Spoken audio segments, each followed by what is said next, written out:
আমি পার্সোনালি এরকম অনেক মানুষ চিনি যাদের মেন্টালিটিটা হচ্ছে অস্ট্রেলিয়াতে যাবো আমার লাইফ সেট। অস্ট্রেলিয়াতে একবার ঢুকতে পারলে আমার লাইফ সেট, বা কানাডাতে একবার ঢুকতে পারলে আমার লাইফ সেট। আমি ইউএসএ তে একবার ঢুকতে পারলে আমার লাইফ সেট। আমার পার্সোনালি মনে হয় এটা অনেক বাজে একটা মেন্টালিটি, যেটা বাংলাদেশের স্টুডেন্টদের মধ্যে ঢুকানো হচ্ছে বাই ভ্যারিয়াস এজেন্টস। কেন? বিকজ ওরা চাচ্ছে আপনি বিদেশে যান। কারণ আপনি বিদেশে গেলে যে ইউনিতে যাবেন ওখান থেকে ওরা কমিশন হবে, দ্যাটস ইট। অ্যান্ড অলওয়েজ এটা মনে রাখবেন, এজেন্টরা খালি এটাই কেয়ার করে যে ওরা কমিশন পায় নাকি। সো কেন আমি বলতেছি এই মেন্টালিটির একটা প্রবলেম? বিকজ বাইরের দেশে আসা মানে এটা না যে আপনার লাইফ সেট। এখন আপনারা আমার কথা কেয়ারফুলি শুনবেন। আমি কিন্তু বলছি না যে আপনারা বাইরে আসবেন না। অবশ্যই বাইরে আসবেন। বাইরে আসা আমার পার্সোনালি মনে হয় is a good decision for 99% of the people of Bangladesh, right? Of course Australia বা Canada, these are first world countries. আপনি বেটার এনভায়রনমেন্ট আসতেছেন, বেটার অপরচুনিটি পাচ্ছেন, বেটার নেটওয়ার্ক পাচ্ছেন, বেটার লাইফস্টাইল পাচ্ছেন, জাস্ট মানুষজন ভালো ইন জেনারেল। অবশ্যই আপনার বাইরে আসা উচিত। বাইরে আসবেন একটা প্রপার মেন্টালিটি, একটা প্রপার প্ল্যান, একটা well thought of plan and well informed হয়ে বাইরে আসবেন। আপনি যদি র্যান্ডমলি বিদেশে চলে আসেন, আমার মনে হয় এটা একটা বাজে ডিসিশন, রাইট? কারণ বিদেশে আসা মানে আপনার লাইফ সেট না। বিদেশে এসে আপনার লাইফ কিভাবে সেট করবেন এটা নিয়ে আপনার বাংলাদেশ থেকে চিন্তা করা শুরু করতে হবে। তারপর বিদেশে এসে কাজগুলি করবেন, ইভেন্চুয়ালি একটা সেট করবেন, রাইট? সো এই জিনিসটা আমি কেন পার্সোনালি বলতেছি, যেমন অনেকেই আছে জাস্ট কোনো মতো অস্ট্রেলিয়া চলে আসেন, তাহলে আমি তো অস্ট্রেলিয়া ঢুকতে পারলে আমার লাইফ সেট। এটা কিন্তু গোল হওয়া উচিত না। আপনার গোল হওয়া উচিত কিভাবে আপনি অস্ট্রেলিয়া আসবেন, একটা ভালো ক্যারিয়ার দাঁড়া করাবেন, বেশি টাকা ইনকাম করতে পারবেন, ভালো ভালো চাকরি করবেন। কিভাবে আপনি অস্ট্রেলিয়ার এসে, যে খালিদ ফারহানের ও রিসেন্ট একটা ভিডিওতে বলছে, যে খালিদ ফারহান ভাইয়ার ভিডিও আপনাকে দেখেন না কিনা আমি জানি না, উনি একটা রিসেন্ট ভিডিওতে বলছে যে আপনার টার্গেট শুড বি যে আপনি বিদেশে এসে বিদেশের টপ 5% পপুলেশনের মধ্যে ঢোকার, বা টপ 1% পপুলেশনের মধ্যে ঢোকার।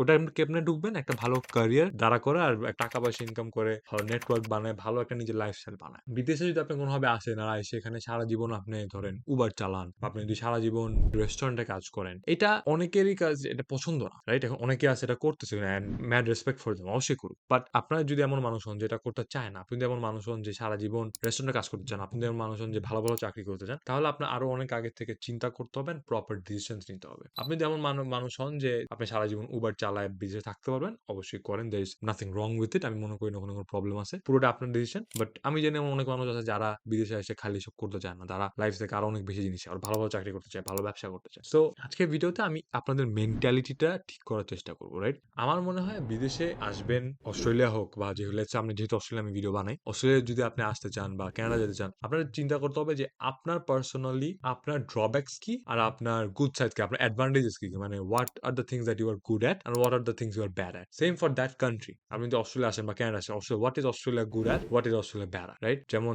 আমরা সবাই জানি যে Canada is bad because of its weather, right? কানাডার ওয়েদারটা is its drawback, biggest drawback. However, Canada অনেক অ্যাডভান্টেজ আছে, চাকরি বাকরি এসে অনেক আছে। ওরকম সিমিলার হবে, আপনার দেখতে হবে আপনার ড্রব্যাকস এন্ড আপনার গুড সাইডস কি বা অ্যাডভান্টেজেস কি, ওই দেশের গুড সাইডস এন্ড ড্রব্যাকস। এই চারটা জিনিস আপনার দেখে একটা ব্যালেন্স ডিসিশন নিতে হবে যে আপনি কোন দেশে যাবেন, কি সাবজেক্ট পড়বেন, কি চাকরি করবেন, কিভাবে আপনি পিআর পাবেন, কোন ইউনিভার্সিটি পড়বেন, এগুলো সব আপনার চিন্তা করা উচিত। আপনার মেন্টালিটি যদি খালি এটাই হয় যে আমি অস্ট্রেলিয়া যাবো, অস্ট্রেলিয়া আমার অস্ট্রেলিয়া হচ্ছে স্বপ্নের দেশ, অপরচুনিটির দেশ, অস্ট্রেলিয়া গিয়েই আমি বিলিয়নিয়ার হয়ে যাবো, আমি অস্ট্রেলিয়া গেলে আমার লাইফ সেট, এটা যেমন কোন অ্যাকচুয়াল প্ল্যান না। অবশ্যই অস্ট্রেলিয়া স্বপ্নের দেশ, কিন্তু ওয়াই? বিকজ অস্ট্রেলিয়া অনেক অপরচুনিটিস আছে। এখন ওই অপরচুনিটিস গুলো আপনি কিভাবে কাজে লাগাবেন, এটা আপনার আগে প্রপারলি চিন্তা করতে হবে, একটা ভালো মাইন্ডসেট তৈরি করতে হবে, একটা ইনফর্ম ডিসিশন নিতে হবে যে আমি কি সাবজেক্ট পড়বো, কোথায় কি করবো, কোন ইউনি পড়বো, রাইট? যেমন to be completely honest with you, Australia যেমন পিআর পাওয়াটা কিন্তু একটু difficult compare to countries like Canada. Australia PR কিন্তু আমার মনে হয় মাচ মোর ডিফিকাল্ট। কেন? বিকজ অস্ট্রেলিয়া একটা অকুপেশন লিস্ট ফলো করে, মানে যে আপনি যদি এই অকুপেশনে চাকরি করেন তাহলে আপনি পিআর পাবেন, আপনি যদি এই অকুপেশনে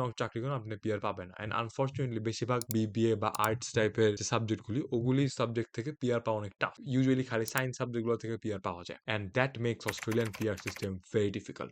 এই যে একটা ফিল্টারাইজেশন যে খালি সায়েন্স স্টুডেন্টদেরকে পিআর দেওয়া হবে, এটার জন্য বেশিরভাগ কমার্স আর্টস ব্যাকগ্রাউন্ডের স্টুডেন্টরা পুরোপুরি বাদ হয়ে যায়, which makes their life very very difficult. তো আপনি যদি একটা বিবিএ বা কমার্স স্টুডেন্ট বা আর্টস স্টুডেন্ট হয়ে থাকেন, তাহলে আপনি অস্ট্রেলিয়া এসে আবার বিবিএ তেই পড়তে চান, বিবিএ তে চাকরি করতে চান, তাহলে যেন আপনার কাছে বিএড পাওয়া ডিফিকাল্ট। আপনি চেঞ্জ করতে পারেন, ধরেন আপনি, অনেকেই আছে রাইট, যেমন কমার্স ব্যাকগ্রাউন্ড ছিল বাট এখন ব্যাকগ্রাউন্ড চেঞ্জ করে তারা এখন সায়েন্সে পড়তেছে। আপনি যদি ওরকম করেন তাহলে অল গুড, অস্ট্রেলিয়াতে আসেন, ইনশাল্লাহ চাকরি বাকরি করে পিআর হয়ে যাবে। হবে আপনি যদি কমার্স সাইডে থাকতে চান, তাহলে আপনার জন্য পিআর পাওয়াটা tough. So this is what I mean, right? অনেক মানুষ আছে যারা কমার্স বা কমার্স পড়ছে এন্ড ওরা যে চিন্তা করলো অস্ট্রেলিয়া গেলেই তো আমার লাগছে, অস্ট্রেলিয়া গেলে আমার পিআর হয়ে যাবে, আমার চাকরি হয়ে যাবে। কিন্তু এটা কিন্তু actually this not the truth. আপনি যদি অ্যাকচুয়ালি আসলে পিআর পাইতে চান, আপনি কমার্স সাবজেক্টে পড়লে আপনার পিআর পাওয়ার চান্সেস কমে যায়। Therefore you have to take a conscious decision যে আপনি কোন সাবজেক্ট পড়বেন। আপনি যদি র্যান্ডমলি বলেন না আমি বিদেশে যাবো, আমি অস্ট্রেলিয়া যাবো, অস্ট্রেলিয়া লাইফস্টাইল একটা সমস্যা। সেকেন্ড ফ্যাক্টর যেটা আপনার মনে রাখা উচিত ইজ যে Australia and Canada and US, এই তিনটা কান্ট্রি স্পেশালি এক্সপেন্সিভ। আপনি এটা বুঝতে হবে, you can't deny this fact. আপনি যদি বলেন না আমি কাজ করে সব টিউশন ফি দিব, এটা পসিবল না। অস্ট্রেলিয়া বা কানাডার কথা, একটা অ্যাভারেজ শ্রেণীর টিউশন ফি 20 থেকে 25 লাখ টাকা পার ইয়ার। তার মানে আপনার টোটাল ডিগ্রির পিছে 80 লাখ থেকে 1 কোটি টাকা যায়। টোটাল টাকা যায়। এখন এই 80 লাখ থেকে 1 কোটি টাকা পুরাটা নিজের স্টুডেন্ট হিসাবে চাকরি করে দেওয়া পসিবল না। কোনোভাবেই পসিবল না। ইটস ভেরি, ভেরি রেয়ার যে মানুষ দিছে। আমি ১ থেকে ২ জনকে চিনি in like millions and millions of people I know. আমি জাস্ট ২ জনকে চিনি যারা ফুল টিউশন ফি দিছে। বাট অ্যাকচুয়ালি আমি কত মানুষ চিনি? হাজার, হাজার মানুষ চিনি আসলে স্টুডেন্ট। কেউ জীবনে ফুল টিউশন দিতে চেষ্টা করছে অনেকেই, বাট কেউ পারে নাই। Right? Because it's that difficult. ইয়ারে ২০-২৫ লাখ টাকা ইনকাম করা ইজ খেলা কথা না। স্পেশালি স্টুডেন্ট হিসেবে আপনি যদি ফুল টাইম জব করতেন ওরা মেক আপনি পারতেন ইজিলি। অ্যাজ আ স্টুডেন্ট আপনি ইয়ারে কেমনে ২০-২৫ লাখ টাকা ইনকাম করবেন এটা অস্ট্রেলিয়া, কানাডা টাইপ জায়গায় কোনোভাবে পসিবল না। হ্যাঁ, আপনি যেটা করতে পারেন যে আপনি হাফ টাকা বাংলাদেশ থেকে আনতে পারেন। ১ কোটি টাকা যদি আপনার টিউশন ফি, আপনি ৫০ লাখ টাকা বাংলাদেশ থেকে আইনে বাকি ৫০ লাখ টাকা আপনি এখানে নিজে চাকরি করে দিতে পারেন। But that's the maximum. So আপনার মিনিমাম ৫০ লাখ টাকা আপনার ঢাকা থেকে বা বাংলাদেশ থেকে আপনার আনতেই হইতেছে। সো মিনিমাম আমি সবাইকে সাজেস্ট করি যে আপনি অস্ট্রেলিয়াতে একটা ইউনিভার্সিটিতে পড়তে চান, ৪০ থেকে ৫০ লাখ টাকা আপনার বাংলাদেশে ব্যাকআপ থাকতে হবে। না হলে অস্ট্রেলিয়াতে পড়তে আসা it's gonna be very, very difficult for you. কেন জানি কথাটা কেউ বুঝেই না। কত স্টুডেন্টদের আমি বলছি, কেউ কথা সবাই ইজ লাইক, না আমি ভাই কাজ করে বলে ভাই আমি হার্ড ওয়ার্ক করবো, ভাই আমি সারাদিন কাজ করবো। ফার্স্ট আপনি 24 আওয়ার বেশি কাজ করা ওটা ইউনিক খোলাকালীন ভ্যাকেশনে অ্যালাউড, ইউনিভার্সিটির সময় 24 বেশি কাজ করা। সেকেন্ড আপনি যদি ইউনিক খোলার সময় 24 এর বেশি করেনও, লেটস সে ইলিগালি করতেছেন, আপনি ক্যাশে টাকা ইনকাম করতেছেন, ধরা খাইতেছেন না, আপনি কোনোভাবেই পড়াশোনা করতে পারবেন না। আপনার পড়াশোনা ঠিক থাকবে না। 24 আওয়ার কাজ করে পড়াশোনা ব্যালেন্স করা ডিফিকাল্ট হয়ে যায়। সো এই অ্যাডভাইসটা আমি সবাইকে দিই। খালি চোখ বন্ধ করে অস্ট্রেলিয়া আইসেন না, চিন্তা করেন যে কিভাবে আসবেন, কি সাবজেক্ট পড়বেন, আপনার বাজেট কত। আপনার আব্বু বা আম্মু যদি বাজেট থাকে 40 থেকে 50 লাখ টাকা, তাহলে আপনি অস্ট্রেলিয়া ইউনিভার্সিটিতে আসেন। যদি এর চেয়ে কম বাজেট থাকে, আমি সবাইকে বলি যে আপনি ইউরোপের দিকে দেখেন। ইউরোপে অনেক অনেক ভালো ভালো দেশ আছে যেসব ইউনিতে কোনো টিউশন ফি নাই। ওখানে চাকরি বাকরি পাওয়া যায়, পিআরও পাওয়া যায়, ভালো অপরচুনিটি। আপনি ইউরোপে অনেক দেশে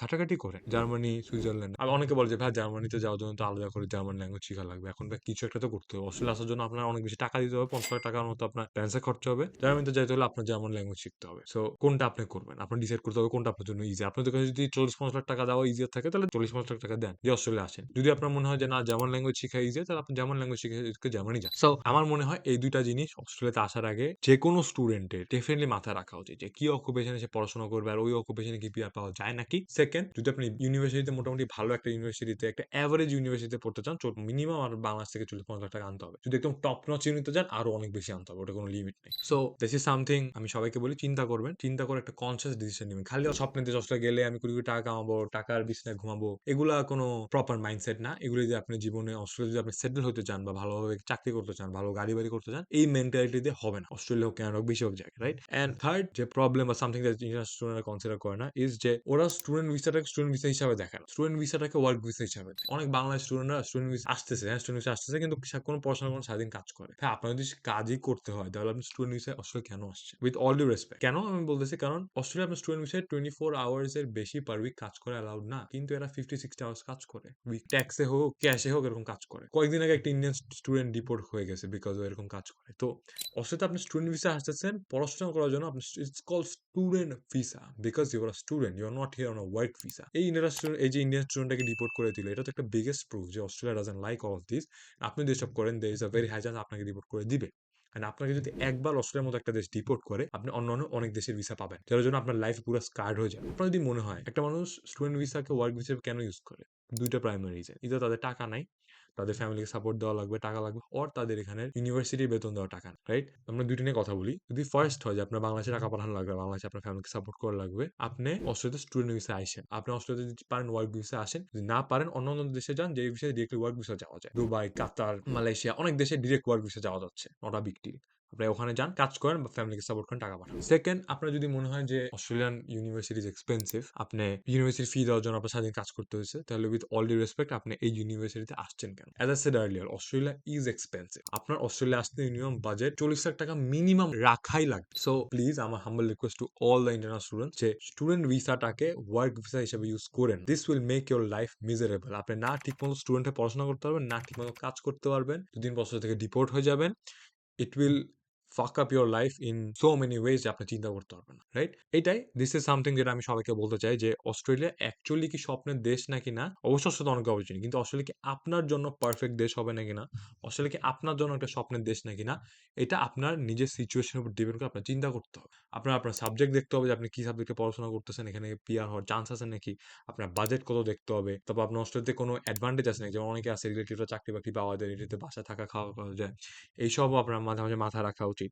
বাট সবচেয়ে ইম্পোর্টেন্ট আপনার অকুপেশন, আপনি কি সাবজেক্ট পড়বেন বা কিসে চাকরি করবেন, আপনার বাজেট আছে নাকি আর যাওয়ার জন্য, because Australia is expensive. Third is my humble request, please আপনারা স্টুডেন্ট ভিসাটাকে ওয়ার্ক ভিসা হিসেবে ইউজ করেন না। Student visa is student visa, student visa আপনি কাজ করেন না। অ্যান্ড আরেকটা জিনিস, আপনার যদি একটা গোল থাকে যে অস্ট্রেলিয়া আসবেন, ঠিক একটা ভালো ভালো ইউনিভার্সিটি থেকে পড়াশোনা করবেন, এডুকেশনে বাংলা চলে যাবেন, তাহলে আপনার লাইফ অনেক ইজি। আপনার এগুলো নিয়ে কিছু চিন্তা করা লাগবে না। যদি বাজেট থাকে, আসবেন যে কোনো একটা ইউনিভার্সিটিতে যেটা আপনার ভালো লাগে, অফকোর্স যে কোনটা মনে হয় ভালো একটা ইউনিতে পড়বেন, ভালোভাবে পড়াশোনা করবেন, গ্রাজুয়েট করবেন, দেশে চলে যাবেন। ওইটা ইজ আ ডিফারেন্ট পাথওয়ে। যখন আপনি ওইটা আপনার গোল যদি থাকে Australian education, only and only education, তাহলে আপনার এত কিছু নিয়ে চিন্তা করার কিছু না। আসবেন, আপনার বাজেট তখন খালি আপনার বাজেট নিয়ে চিন্তা করতে হবে, রাইট? আপনি আসেন, পড়াশোনা করছেন, ব্যাক চলে যাবেন। আবার আপনি যদি পিআর নিতে চান অস্ট্রেলিয়াতে, অকুপেশনে চিন্তা করবেন, প্লাস বাজেট বড় জিনিস। থার্ড, প্লিজ এগেন আমি ৩ নাম্বার বার বলতেছি বোধহয়, please don't use student visa as a pathway to working just and making মানি। যদি করেন, হাই চান্স আপনাকে ডিপোর্ট করে দিবে। একবার ডিপোর্ট করলে 99% জান যে আপনি অন্য জীবনে অন্য কোনো দেশে ভিসা পাবেন।